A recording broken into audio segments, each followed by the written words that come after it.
നിങ്ങളെ പോലെ നാല് ആൺമക്കളല്ലേ അവിടെ 500 ആനുള്ളൂ. എന്തുകൊണ്ട് ഇത്രയും കാലമായിട്ട് നിങ്ങൾക്ക് അവരെ ജയിക്കാൻ പറ്റിയിട്ടില്ല? ബുദ്ധി ഇല്ലാഞ്ഞിട്ടോ ശക്തി ഇല്ലാഞ്ഞിട്ടോ പണമില്ലാഞ്ഞിട്ടോ ഒന്നുമല്ലല്ലോ. നിങ്ങളെക്കാൾ യോജിപ്പ് അവന്മാർക്ക് അവിടെ ഉള്ളതുകൊണ്ടാ. അന്ന് നിന്റെ അമ്മയ്ക്ക് വേണ്ടിയിട്ടുള്ള ലഹളയിലെ അഞ്ഞൂറാന്റെ ഭാര്യ നഷ്ടപ്പെട്ടപ്പോ ഞങ്ങൾക്ക് നഷ്ടപ്പെട്ട ഞങ്ങളുടെ അച്ഛനാ. പെരുവഴി കിടന്ന് അഞ്ഞൂറാന്റെ ഭാര്യയുടെ ജീവൻ പെടഞ്ഞടങ്ങുമ്പോ ഞങ്ങളുടെ അച്ഛനെ തുണ്ടാക്കിയായിരുന്നു അഞ്ഞൂറാൻ. നിന്റെയൊക്കെ അമ്മയെ കിട്ടിയ പിതാവ് തന്നെയാ.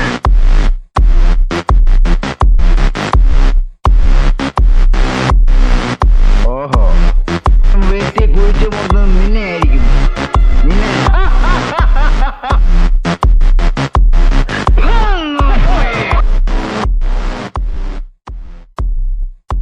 അവക്ക് എന്ത് ചെയ്താലെന്താ? ആ ആനപ്പാറയിലെ അച്ഛമ്മയും അവരുടെ ഗുണ്ടകളുണ്ടല്ലോ സഹായത്തിന്.